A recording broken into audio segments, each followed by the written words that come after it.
Iran വിജയിച്ചു എന്ന ഖമേനിയുടെ പ്രസ്താവനയ്ക്ക് ഉടൻ മറുപടി നൽകുമെന്നും യുറേനിയം സമ്പുഷ്ടമാക്കിയാൽ ഇറാനിൽ വീണ്ടും ബോംബാക്രമണം നടത്തുമെന്നുള്ള അമേരിക്ക വീണ്ടും ഇറാനെ ഈ പറഞ്ഞോണം പ്രകോപിപ്പിച്ചുകൊണ്ടിരിക്കുകയാണ്.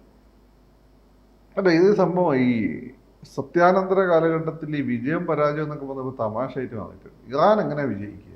യുദ്ധം പോലും വേണ്ട. ഇറാനെ സംബന്ധിച്ചിടത്തോളം ഒരുപക്ഷെ ഇസ്രായേലിന് ഒരു തിരിച്ചടി കൊടുക്കാൻ പറ്റുമെന്ന് ഇസ്രായേലായിട്ടൊരു ഫുൾ ഫ്ലഡ്ജ് വാർ അവർക്ക് ജയിക്കാൻ പറ്റും ഇല്ല. ഇന്ന് വാർ എന്ന് വെച്ചാൽ പണ്ടത്തെ പോലെ നിങ്ങളെ ആയുധമല്ല, ഇൻ ദ സെൻസ് നിങ്ങളെ ആളുകളുടെ എണ്ണമൊന്നല്ല തീരുമാനിക്കുന്നത്, ടെക്നോളജിയാണ്. ആ ടെക്നോളജിയിൽ ഇസ്രായേൽ ഫാർ എഹെഡാണ്. അമേരിക്കനോട് ജയിക്കാൻ ശേഷം ലോകത്ത് ഏതെങ്കിലും രാജ്യമുണ്ടോ? ഈ പറയുന്നതിന് കയ്യും കണക്കുമില്ലേ. അപ്പോൾ ആ രീതിയിലുള്ള ഒരു വർത്തമാനമാണ് ഈ പറയുന്നത്. തോറ്റ് ഈ അരിസിയ അശോകൻ പഞ്ചാബി ഹൗസിൽ വന്നോട്ടെ, സോണിയ വന്നോട്ടെ എന്നൊരു അടി മേടിച്ചിട്ട് ഞാൻ അണ്ടർവെയറിട്ടില്ല എന്നൊക്കെ പറയുന്നില്ലേ, അതേപോലുള്ള അവസരം അടി കിട്ടി വീണ് കിടന്നിട്ട് അവിടെ കിടന്നിട്ട് ഫലവാൻ ജയിച്ചെന്ന് തോന്നിട്ട് അതാണ് ഈ ഖുമൈനി കാണിച്ചുകൊണ്ടിരിക്കുന്നത്. പിന്നെ ട്രംപ് പറഞ്ഞത് ശരിയാണ്, ഇസ്രായേലുകാരെ അയാളെ തട്ടിയായിരുന്നു. അമേരിക്കയ്ക്ക് ഖുമൈനിയെ തട്ടണമെന്നില്ല, കാരണം അവർക്ക് വേറെ അജണ്ടയാണ്. ഖുമൈനി അവിടെ ഉണ്ടെങ്കിലാണ് ഈ ആ രാജ്യത്തിൻ്റെ പുരോഗതി തടയാൻ പറ്റുള്ളൂ. ഖുമൈനി അവിടെ ഉണ്ടെങ്കിൽ മാത്രമാണ് അറബ് രാജ്യങ്ങളിൽ ഇറാൻ നമ്മളെ പ്രശ്നം നിലനിർത്താൻ പറ്റുള്ളൂ. ഖുമൈനി അവിടെ ഉണ്ടെങ്കിൽ മാത്രമേ ഇസ്രായേലിന് ഒരു ആക്രമിക്കാൻ കാരണം ഉണ്ടാവുള്ളൂ. ഇസ്രായേലിന് അതല്ല, ഇസ്രായേലിൻ്റെ ഉദ്ദേശം വേറെയാണ്. ഇസ്രായേലിന് ഖുമൈനി ഇല്ലാതാക്കി അവിടെ ഒരു ഫ്രണ്ട്ലി നാഷൻ വരിക എന്നുള്ളതാണ്. ഫ്രണ്ട്ലി നാഷൻ വന്നു കഴിഞ്ഞാൽ മാത്രമാണ് ഇവർക്ക് ഇവരുടെ വിശാല ഇസ്രായേൽ എന്നുള്ള അജണ്ടയായിട്ട് മുന്നോട്ട് പോകും. കാരണം വിശാല ഇസ്രായേൽ എന്നുള്ള അജണ്ട ഇവരുമായിട്ടൊരു ഇറാനായിട്ട് അടി വരുന്നില്ല. അപ്പം ഖുമൈനിനെ അവർ കൊന്നുകളയുമായിരുന്നു. അത് ഇയാൾ തടഞ്ഞാണ്, അയാൾ വന്നത് ശരിയാണ്. അപ്പോൾ ഇതിൽ ട്രംപ് പറയുന്ന ഒരു കാര്യമുണ്ട്, ലോകത്തിലെ ഏറ്റവും വലുതും ശക്തരുമായ രാജ്യമാണ് ഇസ്രായേൽ എന്നുള്ളത്. ഒരു പക്ഷേ ട്രംപ് അങ്ങനെ പറയുന്നതിനോട് എന്താണ്? ഇസ്രായേലിന് മുന്നിൽ ഇവരൊന്നുമല്ല, സത്യമാണ്. അത് അമേരിക്ക ഇസ്രായേലിനോട് പിടിച്ചേക്കാൻ ശേഷിയുള്ള ഒരേ ഒരു മുസ്ലിം രാജ്യം പാകിസ്ഥാൻ. ആറ്റം ബോംബുണ്ട്, ദീർഘദൂര മിസൈലുകളുണ്ട്, സാധനങ്ങളൊക്കെ ഉണ്ട്. പക്ഷെ എങ്കിൽ പോലും അവരുടെ എയർ പവർ അല്ല, അവർക്ക് F-35 വിമാനവും ഒക്കെ ഉണ്ട്. പിന്നെ അമേരിക്കൻ്റെ ഉണ്ട്, അവരായിട്ട് വികസിപ്പിച്ചെടുത്തുണ്ട്. ആ മുസ്ലിം രാജ്യങ്ങളിൽ ഇറാനോടൊന്ന് കോർത്തെടുക്കാൻ ശേഷിയുള്ള, അല്ല എന്താ സെൻസ് ഇസ്രായേലിനോടൊന്ന് കോർത്തെടുക്കാൻ ശേഷിയുള്ള ഒരേ ഒരു രാജ്യം പാകിസ്ഥാൻ. ഇറാൻ അത്രത്തോളം ഉള്ള സാങ്കേതിക വിദ്യ അല്ലെങ്കിൽ സാങ്കേതികമായിട്ടുള്ള യുദ്ധ സാമഗ്രികൾ ഇല്ല എന്നുള്ളതാണ്. ഇല്ല എന്നുള്ളത് തന്നെയാണ്. മാത്രമല്ല ജിയോഗ്രഫിക്കലായിട്ടുള്ള പൊസിഷനിങ്ങും അവർക്ക് അനുകൂലമല്ല. അവരുടെ ഇടയിൽ മറ്റു രാജ്യങ്ങളുണ്ട്. ഈ രാജ്യങ്ങൾ അറബ് രാജ്യങ്ങളാണ്, അത് ഇസ്രായേലിനെ സഹായിക്കുന്നതാണ്. അപ്പോൾ അതും ഡിസഡ്വാൻറ്റേജ് ആണ്. ഇസ്രായേലേക്ക് ഇവരായിരിക്കുന്ന പല സാധനങ്ങളും അവരാണ് തകർക്കുന്നത്. പിന്നെ അതിൻ്റെ ഇടയിൽ അവർക്ക് കുറച്ചൊക്കെ ഒന്ന് പിടിച്ചു നിൽക്കാൻ ഇറാനോട് പിടിച്ചു നിൽക്കാൻ പറ്റി എന്നുള്ളത് വലിയ കാര്യമാണ്. പക്ഷേ ഇസ്രായേൽ തുനിഞ്ഞിറങ്ങി അവരുടെ ആകാശത്ത് അവർക്കൊരു കൺട്രോൾ ഉണ്ടായിരുന്നില്ല. ആലോചിച്ച് നോക്ക്, നിങ്ങളെ വീട്ടിൽ നിങ്ങൾക്കൊരു കൺട്രോൾ ഇല്ലാത്ത അവസ്ഥ ആലോചിച്ച് നോക്ക്. അത് രാജ്യത്തിൻ്റെ പരാജയമല്ല. അതാണ് നമ്മൾ കണ്ടത്. അവിടേക്ക് എയർഫോഴ്സിന് വിമാനം ഒറ്റ പൊങ്ങാതിരുന്നത്. എന്നാൽ ഇസ്രായേലിലെ മുഴുവൻ വിമാനം പൊങ്ങിവിടാമെന്നല്ലോ. ഇത് കേട്ടിട്ട് കുറേ പാവങ്ങൾ കൈയടിക്കും, അവർ വിശ്വസിക്കുന്നല്ലാതെ ഇയാളെ പ്രസംഗത്തിൽ ഒരു കാര്യമില്ല. വെറുതെ റെട്ടറിക്ക് മാത്രമാണ് രാഷ്ട്രീയക്കാർ നടത്തുന്ന പോലെ.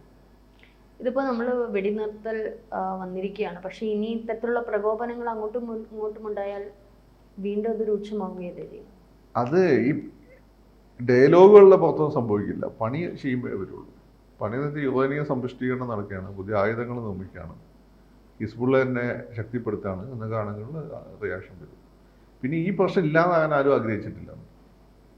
അത് പറയുന്ന പോലെയാണ് ഈ പണ്ട് ചില ആളുകൾ പറയുന്നു, ബാബറി മസ്ജിദ് പൊളിക്കണമെന്ന് ആഗ്രഹിച്ചത് RSS അല്ല, BJP ആഗ്രഹിച്ചിട്ടില്ല. RSSന് അജണ്ട ഉണ്ടായിരുന്നു, ബാബറി മസ്ജിദ് പൊളിക്കുക, അവിടെ ക്ഷേത്രം ഉണ്ടാക്കുക എന്നുള്ളത്. BJPക്ക് എന്നെ സംബന്ധിച്ചിടത്തോളം ഇലക്ഷനിൽ വോട്ട് അടിക്കാനാണ് ഉദ്ദേശം. അപ്പോൾ അത് ബാബറി മസ്ജിദ് അവിടെ നിന്നാലേ പണി നടക്കുള്ളൂ എന്ന് പറയുന്നവരാണ്.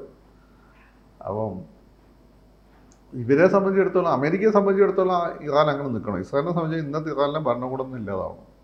അത് ഇസ്രായേലിൻ്റെ ഭാഗത്താണ് കുറച്ചും കൂടി. എന്നോട് നിങ്ങൾ ആരോ ഭാഗത്ത് നിൽക്കുന്നത്, ഞാൻ ഇസ്രായേലിൻ്റെ ഭാഗത്ത് നിൽക്കുള്ളൂ. കാരണം ഇസ്രായേലിൻ്റെ ദേഷ്യം ഖൊമൈനിയാണ്. ഖൊമൈനി പോയി കഴിഞ്ഞാൽ ഖൊമൈനിയുടെ ആ സിസ്റ്റവും പോയി കഴിഞ്ഞാൽ ആ രാജ്യം തന്നോളും. അത് വളരെ പ്രോഗ്രസീവായ, നല്ല ബുദ്ധിമാന്മാരും സുന്ദരികളുള്ള രാജ്യമാണ്.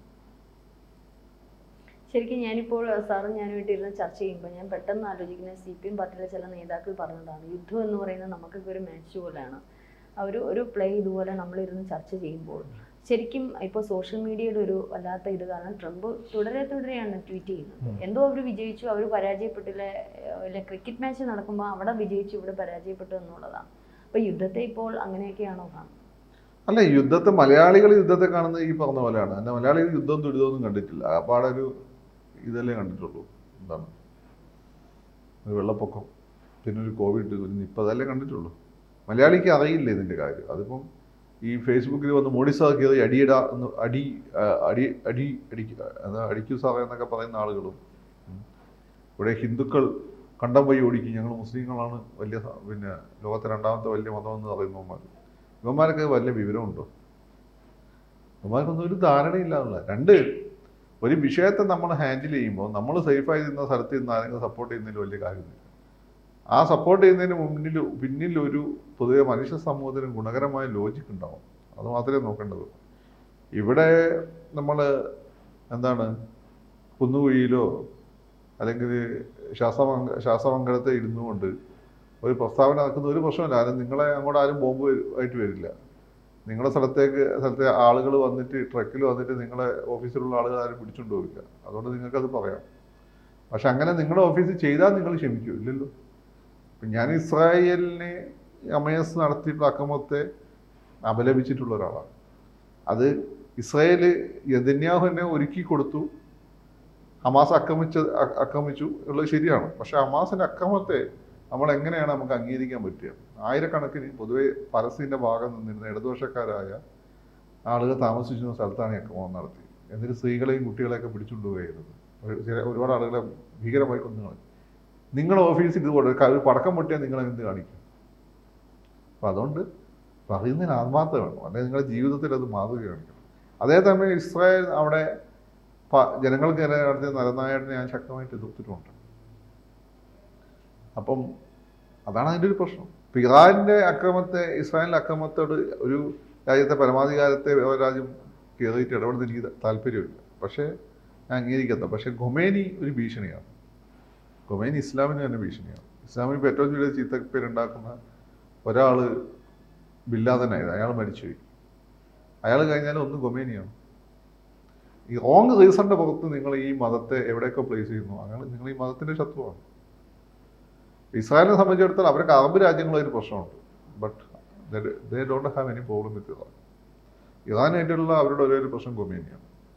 ഖമേനിയെ കൊല്ലപ്പെടാൻ സാധ്യതയുണ്ട്.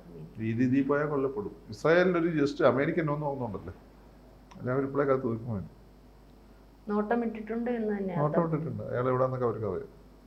അത് ട്രംപ് പറഞ്ഞു കഴിഞ്ഞു, അറിയാം എന്നുള്ളത് പറഞ്ഞു. അവർക്കറിയാം. ഈ ചാരോപഗ്രഹങ്ങളെല്ലാം മോളിൽ നിന്ന് വീക്ഷിക്കുന്നുണ്ട്.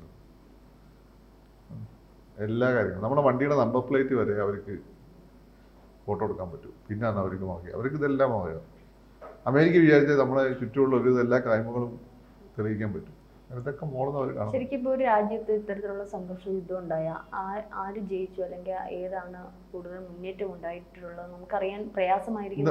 ഇപ്പൊ ഇന്ത്യ പാക് സംഘർഷം തന്നെ നടന്നപ്പോൾ ട്രംപ് ഒരു ഭാഗം പറയുന്നുണ്ട്, നമ്മുടെ രാജ്യം ഒരു ഭാഗം പറയും, പാകിസ്ഥാൻ മറ്റൊരു ഭാഗം. ഇതിന്റെ കൃത്യമായ ഒരു വിവരണങ്ങൾ ഒരു പക്ഷേ ജനങ്ങൾക്ക് മനസ്സിലാകാണ്ട് പോകും. കിട്ടില്ല.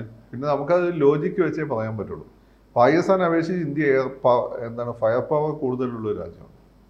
ഒരു ഫുൾ ഫ്ലെഡ്ജിൻ്റെ വാറിലേക്ക് പോയി കഴിഞ്ഞാൽ ഇതുവരെയുള്ള ചരിത്രത്തിൽ നമ്മൾക്കാണ് മേൽക്കൈ. അതുകൊണ്ടാണ് പാകിസ്ഥാൻ പേടിച്ചിരിക്കുന്നത്. പാകിസ്ഥാൻ അങ്ങനെ മേൽക്കൈ ഉണ്ടായിരുന്ന അവർ നമ്മളിവിടെ സ്വസ്ഥമായി ജീവിക്കാൻ സമ്മതിക്കില്ല. ഇപ്പം ഇന്ത്യയെ പോലെ പാകിസ്ഥാൻ ആയിരുന്നെങ്കിൽ അവർ നമ്മളെ ജീവിക്കാൻ സമ്മതിക്കില്ല. അവർക്ക് നേരിട്ട് യുദ്ധം ചെയ്താൽ പേടിയായതുകൊണ്ടാണ് അവർ നേരിയുദ്ധം നടത്തിക്കൊണ്ടിരിക്കുന്നത്. നേരത്തെയുള്ള ചർച്ചയിൽ സാർ പറഞ്ഞിരുന്നു, ഇറാന് ഇപ്പം പ്രതീക്ഷിച്ചിലും അധികം യുദ്ധോപകരണങ്ങൾ ഉണ്ടായിട്ടുണ്ട്. ഒരു പഴയ ഉപകരണങ്ങളൊക്കെ ആയിരുന്നു എന്നൊക്കെ പ്രതീക്ഷിച്ചിരുന്നിടത്ത് നിന്ന് കുറച്ചുകൂടി ഡെവലപ്പ് ചെയ്തിട്ടുണ്ട്. അത് ഇസ്രായേലിന് മനസ്സിലായി എന്നുള്ളത് പിടികിട്ടി. അങ്ങനെയാണെങ്കിൽ ഇസ്രായേലിന് നല്ല തിരിച്ചടി കിട്ടിയിട്ടില്ല. വലിയ തിരിച്ചടിയൊന്നുമില്ല, അത്ര വലിയ തിരിച്ചടി. ഇവിടെ അവിടെ ഉണ്ടായ ഒരു തിരിച്ചടിയൊന്നുമില്ല. അവിടെ അതിഭീകരമായ തിരിച്ചടിയല്ല. പ്രധാനപ്പെട്ട ആളുകളൊക്കെ തന്നെയാണ് ജീവിച്ചിരിപ്പുണ്ടല്ലോ, സൈനിക തലവൻ ജീവിച്ചിരിപ്പുണ്ടല്ലോ, ക്യാബിനറ്റ് മിനിസ്റ്റർമാർ ജീവിച്ചിരിപ്പുണ്ടല്ലോ, MP-മാർക്കൊന്നും പറ്റിയില്ലല്ലോ. അവിടെ നല്ല സ്ഥിതി. സമാധാനം വേണം എന്ന് പറയുന്ന ട്രംപ് തന്നെ ഇത്തരത്തിലുള്ള ചെറിയ ചെറിയ ഇങ്ങനെ ചൊറിച്ചിലുകൾ നടത്തുമ്പോൾ വീണ്ടും അത് മറ്റൊരു സംഘർഷത്തിലേക്കല്ലേ പോകും. ഈ ജോൺ വിക്കിനോട് നമ്മുടെ മറ്റേ ഹോട്ടലുണ്ടല്ലോ, കോണ്ടിനെൻ്റൽ ഹോട്ടലിൻ്റെ മാനേജർ പറയുന്ന കാര്യമുണ്ട്. ജോൺ വിക്ക് പറയുന്നത് ഐ വാണ്ട് പീസ്. അപ്പം അങ്ങനെ ടു പേ ഫോർ വാർ. സമാധാനത്തോടു കൂടി ജീവിക്കണമെന്ന് ആഗ്രഹിക്കണമെങ്കിൽ യുദ്ധസന്നദ്ധയായിരിക്കും. നിങ്ങൾ എന്ന് സമാധാനത്തിന് ഇമ്പോർട്ടൻസ് കൊടുത്ത് പിൻവലിയുന്നു അന്ന് നിങ്ങളുടെ സകല ശത്രുക്കൾ നിങ്ങളെ വളരെ കൂടിക്കും. അപ്പോൾ എപ്പോഴും യുദ്ധസന്നദ്ധമായി നിന്നാലേ നിങ്ങൾക്ക് സമാധാനം കിട്ടുള്ളൂ. കൂടുതൽ വാർത്തകളും വിശേഷങ്ങളും നിങ്ങളിലേക്ക് എത്താൻ ABC മലയാളം സബ്സ്ക്രൈബ് ചെയ്യുക, ബെൽ ബട്ടണും അമർത്തുക.